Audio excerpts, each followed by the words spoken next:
Ninguém sabe ao certo quando começou. Talvez tenha sido no outono. Ou antes. Mas todos concordam em uma coisa. Foi com o Sr. Luís. Ele morava no fim da estrada de barro, numa casa de madeira gasta pelo tempo, rodeada por eucaliptos altos e o som constante do vento cortando as folhas. Era um homem calado, desses que olham pro céu antes de responder. Nunca causou problema. Sempre acordava às 5 da manhã, fervia a água no fogareiro, e fazia café para os vizinhos mais antigos. Só que naquele dia, ninguém sentiu o cheiro do café. Dona Elvira, a vizinha da frente, estranhou o silêncio. Foi até a casa dele por volta das 7 horas. A neblina ainda cobria o chão como um manto gelado.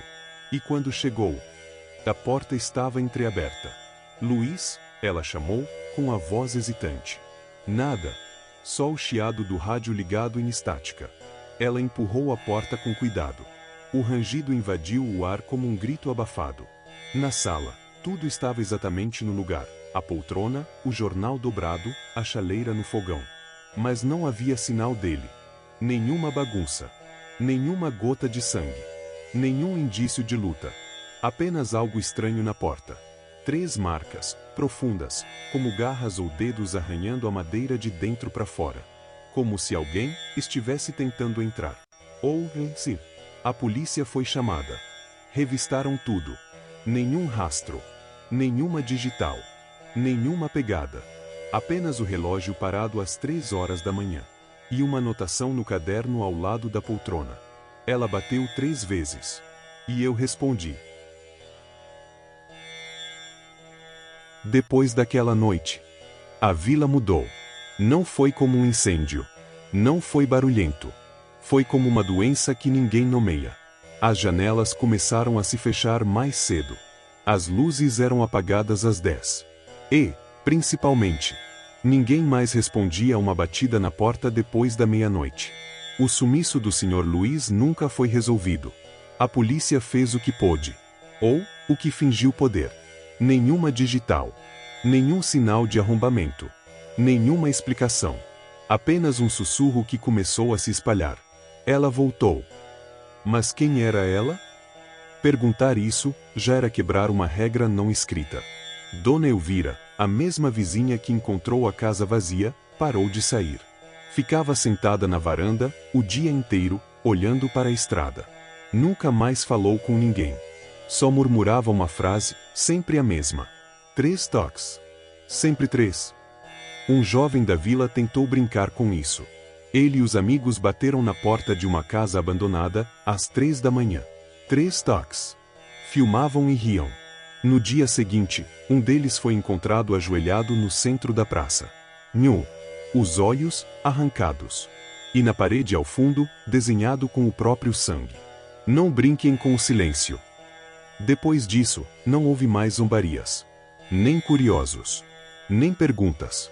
A vila mergulhou no escuro. E o medo passou a ter um som muito específico. Em todo lugar onde o medo se instala, as pessoas criam regras. Não porque sabem o que estão enfrentando, mas porque precisam de alguma ilusão de controle. Naquela vila, ninguém escrevia nada. Mas todos sabiam. 3 regras. Sussurradas. Repassadas de avó para neto. Nunca ditas em voz alta. Nunca discutidas durante o dia. E, principalmente, jamais quebradas. Regra número 1, nunca atenda a porta às 3 da manhã. Não importa se estiver chovendo. Se alguém gritar por socorro. Se baterem com desespero. Não atenda. Porque não é socorro. E não é gente. Regra número 2, nunca fale com ela. Ela pode parecer conhecida. Pode ter o rosto de alguém que você perdeu. Pode chamar você pelo nome. Mas não responda. Porque ela só precisa de uma palavra. Para entrar. Regra número 3. Nunca olhe para o rosto. Os poucos que viram, não gritaram. Eles apenas deixaram de existir por dentro. Essas eram as regras. E elas mantinham a vila viva. Até ele chegar. Marcelo. 22 anos. Estudante de jornalismo. Cético. Pragmático. Estava fazendo um documentário sobre lendas urbanas e folclore esquecido. E quando ouviu falar de uma vila onde ninguém ousava abrir a porta à noite, decidiu que era o lugar perfeito para terminar seu trabalho de conclusão. Perfeito demais. Ele chegou com a câmera, um gravador de som e uma lanterna de alta potência. Instalou-se em uma casa vazia no topo do morro. E começou a fazer perguntas. Perguntou por Luiz. Por Dona Elvira. Mas ninguém quis falar. Apenas uma mulher lhe respondeu. Velha, encurvada, vestida de preto da cabeça aos pés. Entregou-lhe um papel, sem dizer uma palavra. Trêmulo. Amarelado. Nele, estavam escritas as 3 regras. E no final, uma frase, escrita à mão. Você pode filmar o que quiser. Mas se ouvir os 3 toques, finja que não ouviu. Marcelo riu. Guardou o papel no bolso. E foi montar a câmera. Marcelo montou tudo no começo da noite. 2 câmeras, uma voltada para a porta da frente, outra para o corredor. Um microfone direcional. Gravador de voz de alta sensibilidade. E uma lanterna tática de 800 lumens, caso as lendas tentassem brincar de esconde-esconde. Às 22 horas, ele ligou os equipamentos. Verificou o som. Conferiu os cabos. Tudo funcionando perfeitamente. A casa, no alto do morro, parecia inofensiva. Mas o vento sussurrava entre as frestas da madeira como se respirasse. No diário de campo que gravava em áudio, Marcelo dizia: quero ver com meus próprios olhos. É só isso. Nenhuma câmera de segurança pegou nada nos outros casos. Talvez o problema seja exatamente esse. Ninguém teve coragem de deixar a porta destrancada. Às 2h59, a gravação de voz registra o som de um relógio distante batendo. Marcelo respira fundo. A tensão é audível. Então, ele sussurra. É agora. Por 5 segundos, não acontece nada. Até que... Toi. Pausa. Toi. Pausa mais longa. Tac. A câmera número 1 treme levemente, como se o chão vibrasse com cada batida. Marcelo não fala. Não se move. A maçaneta gira, devagar. A porta rende, mas não se abre por completo. Apenas um feixe de ar frio entra pela fresta. O sensor de temperatura marca uma queda brusca, de 19 para 10 graus, em segundos. O microfone grava um som que não parece humano. Um chiado, seguido de uma voz arrastada, como se alguém estivesse tentando falar através da madeira. Marcelo se aproxima. A câmera número 2 registra o reflexo de algo parado atrás da porta. Uma silhueta branca, fina, sem rosto visível. O gravador capta sua voz, sussurrando. Tem alguém aí? A resposta não vem com palavras. Vem com um som seco. 3 batidas na parede interna da casa. Tac, tac, tac. Marcelo vira a lanterna na direção do som. Mas não há nada. A câmera começa a falhar. Imagem distorce. Estática. E por 2 segundos, o rosto dela aparece. Não humano. Sem expressão. Sem olhos. Como uma máscara velha. Gasta. Como se o tempo tivesse esquecido de apagá-la por completo. O vídeo trava. O som corta. A tela fica preta por 6 segundos. Quando a imagem volta, Marcelo não está mais na sala. A porta está fechada. E no centro da câmera, há um papel escrito à mão. Agora você viu. No dia seguinte, Marcelo não foi visto. Nem na praça. Nem no mercado. Nem na casa no alto do morro. O portão estava trancado. A porta, entreaberta. A polícia entrou. A casa estava intacta. Mas Marcelo tinha sumido.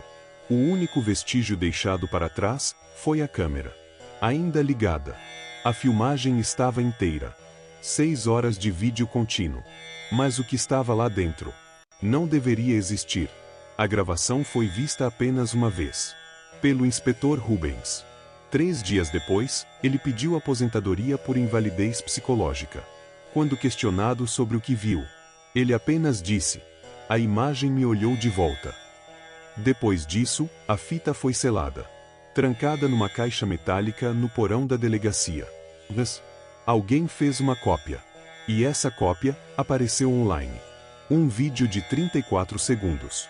Sem título. Sem descrição. Apenas um nome no canto da tela. Visão_3 em .mov. A filmagem começa normal. Marcelo está sentado. Observa a porta. Respira fundo. Então, a imagem salta para um ponto sem corte. Marcelo já não está mais ali. A câmera treme. O foco falha. E ao fundo, ela aparece. Vestido branco. Cabelos molhados, caindo sobre o rosto. Os pés descalços, arranhando o assoalho. Ela caminha lentamente. Mas o corpo não se move como deveria. É como se cada passo desafiasse a gravidade, os ossos, o tempo. Ela para na frente da câmera. O som congela. O vídeo trava por 3 segundos. Quando volta, ela está atrás da câmera. Mas o reflexo no espelho da sala ainda mostra ela à frente. Uma sobreposição impossível. A trilha sonora do vídeo distorce. Uma voz surge, em reverso. Traduzida, dizia: "Você me abriu." O vídeo termina com um único frame em branco. Um rosto. Não era de Marcelo. Nem dela. Era o de quem estava assistindo. Quando o vídeo Visão_3 em .mov foi analisado quadro a quadro, algo novo emergiu. Não foi o rosto. Nem os glitches. Foi o som. No espectrograma de áudio, uma imagem gerada a partir do som, uma sequência apareceu. Pequenas elevações em frequências muito específicas. Como se algo estivesse falando por baixo do som ambiente. Sussurros escondidos dentro da própria gravação. Quase imperceptíveis, mas constantes. O arquivo foi enviado a um especialista. Padre Aloísio, exorcista aposentado da Arquidiocese de Teresina. Quando ouviu o trecho, ele tirou os fones de ouvido. E ficou em silêncio por quase 2 minutos. Depois, disse apenas: "Isso não foi gravado. Isso foi invocado." As palavras, quando desaceleradas e invertidas, formavam frases completas. Em latim. Fragmentadas. Tortas. Como se tivessem sido ditas com ódio e fome. A primeira. Mater tenebrarum. Aperi portam. Mãe das trevas. Abra a porta. A segunda. Sanguis est sacrificium. O sangue é o sacrifício. A terceira. Não foi traduzida por completo. Mas o trecho final era claro. Nunc veni. E agora, ela vem. Padre Aloísio fechou o laptop. Quebrou o pendrive com as mãos. Jogou o sal sobre a mesa e fez uma prece em voz baixa. Quando lhe perguntaram se era apenas uma lenda ou algo real, ele respondeu: "Não é uma lenda. É um eco. Uma chamada antiga que nunca foi respondida." E agora, alguém atendeu. Todo lugar antigo tem segredos. Mas alguns são enterrados. Literalmente. A velha igreja de São Judas ficava num ponto alto da vila. Pequena. Rachada. Sem missas há mais de 20 anos. Mas atrás dela, havia algo que não constava em nenhum mapa. Um poço. Selado com concreto e ferro. Coberto por folhas e grades enferrujadas. Nenhuma placa. Nenhum aviso. Apenas o silêncio e um cheiro. De terra úmida misturada com coisa velha. Coisa morta. O coveiro, Anselmo, o mais antigo da vila, foi quem contou. Esse poço não é de água. Ele foi feito para esquecer. Segundo ele, nos tempos coloniais, mulheres acusadas de bruxaria eram levadas ali. Não havia julgamento. Não havia enterro. Só pedras. E gritos abafados. Mas foi o que ele disse depois que gelou o sangue. Uma delas não gritou. Ela ria. E prometeu voltar em cada batida esquecida. Os registros antigos da paróquia, escondidos embaixo do altar, confirmavam o nome dela. Lúvia Cordis. Costurava velas para a igreja. Criava sozinha 3 filhos pequenos. E, um dia, sumiram todos. Quando o padre foi confrontá-la, ela teria dito apenas: "Eles estão comigo agora." E um dia, baterão na sua porta. No fundo do poço, coberto de raízes, alguém deixou algo. Um lenço branco. Pequenino. Bordado à mão com 3 iniciais infantis. LJC. Mas o mais perturbador não foi o lenço. Foi o som. Quando desceram o microfone até o fundo. Não ouviram eco. Ouviram sussurros. 3 vozes pequenas. 3 crianças. Cantando uma canção de ninar em latim. Toda vila tem uma pessoa esquecida. Aquela que vive longe dos outros. Que assiste o mundo passar da janela. Sem nunca responder. Na nossa história, essa pessoa tem nome. Ana Beatriz de Moura. 93 anos. Última sobrevivente conhecida do primeiro desaparecimento em 1942. Encontrá-la não foi fácil. Vive numa chácara nos limites do mato, rodeada por grades e espelhos virados para fora. Não recebe visitas. Não fala com ninguém. Mas quando soube que ela tinha voltado, decidiu falar. Entrar naquela casa foi como entrar num santuário de medo. Toda parede, todo canto, todo espelho estava marcado com símbolos riscados à mão. Como se o tempo tivesse parado ali. Como se a casa respirasse medo. Ana estava na sala, sentada em frente a um espelho coberto por um véu escuro. Os olhos quase cegos. A voz trêmula, mas firme. Eu vi o rosto dela. Silêncio. Em 1942, ela bateu na nossa porta. 3 vezes.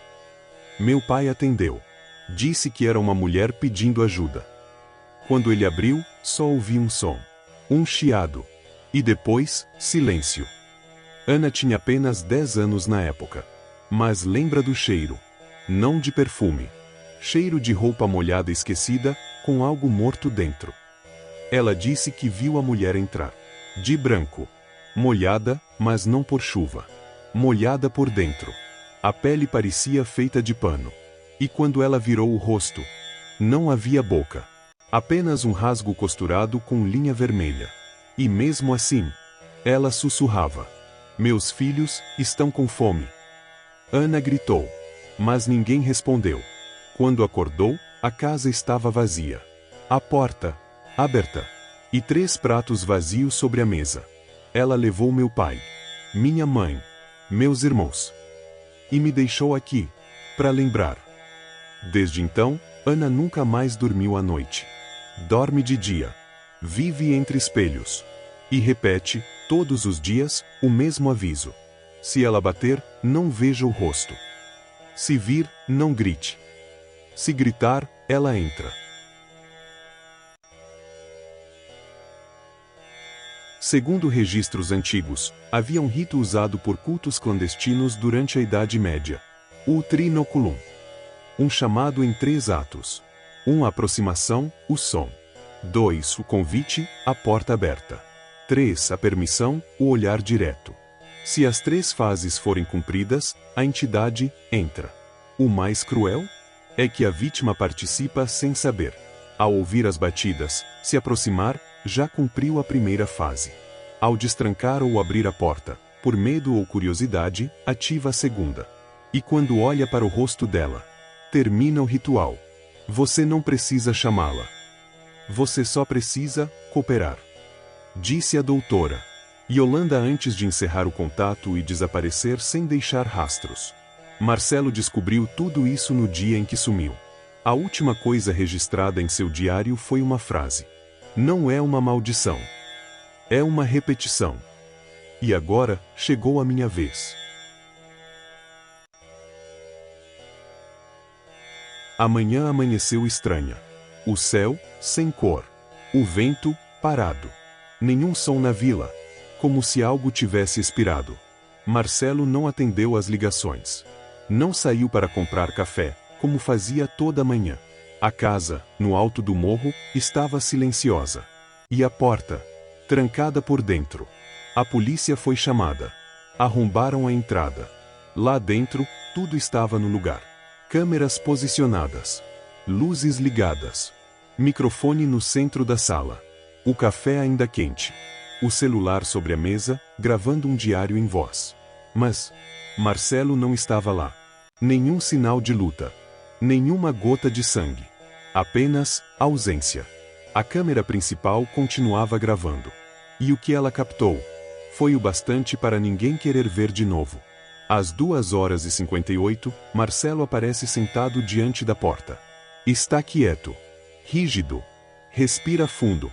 Então, sussurra. Se ela bater, eu vou abrir. Às 3h em ponto. Tac. Pausa. Tac. Pausa maior. Tac. Marcelo levanta devagar. Olha para a câmera. Por um segundo, parece sorrir. Depois, destranca a porta. Um vento forte entra. As luzes falham. A imagem da câmera se distorce. Mas não mostra o que está do outro lado. Apenas a sombra de alguém entrando. Silenciosa. Com pés que não tocam o chão. A câmera começa a falhar. Linhas verticais surgem. E então, Marcelo desaparece da imagem. Não correu. Não gritou. Sumiu. Como se nunca tivesse estado ali. Por 11 minutos, a câmera grava o silêncio. Só o som do vento.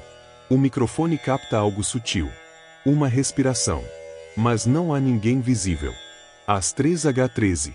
A câmera para subitamente. E o arquivo se fecha sozinho.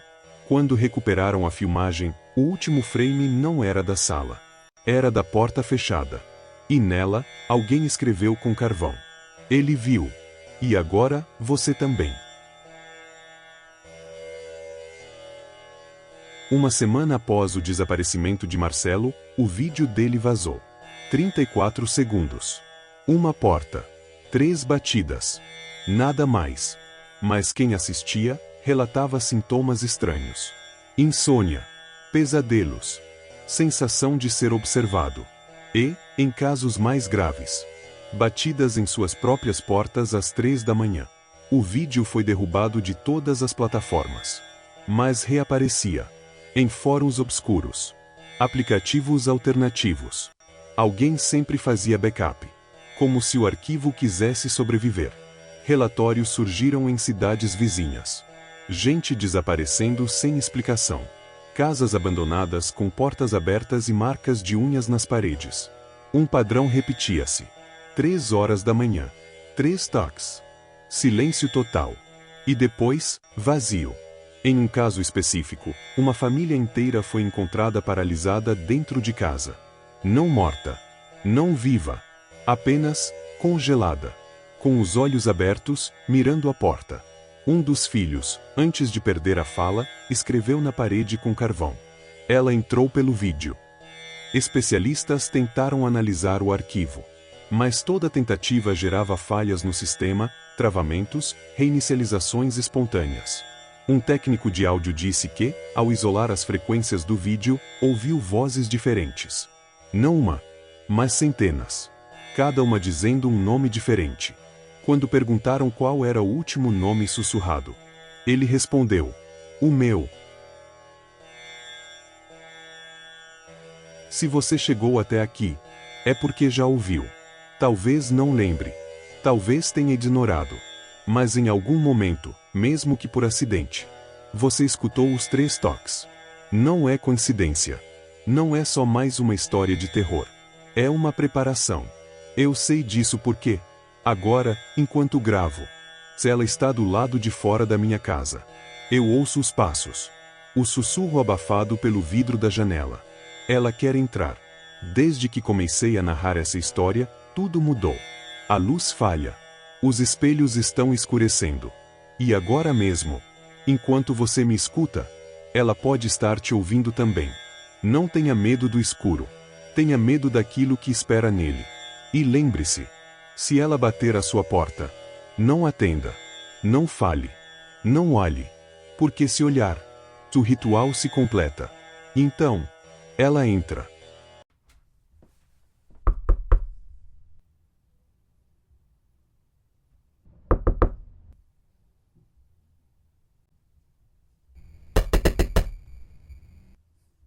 Se você ouviu isso, é porque ela te escolheu também. Mas talvez, ainda dê tempo. Se você sentiu alguma coisa estranha durante este vídeo, Se a sua respiração falhou, se sentiu um arrepio que não devia. Inscreva-se agora. Não é só um canal de terror. É um registro das almas que sobreviveram até o fim. Comente abaixo. Eu cheguei ao último aviso. Isso não é só engajamento. É proteção. Porque quando ela vier, talvez ela pule aqueles que deixaram sua marca aqui.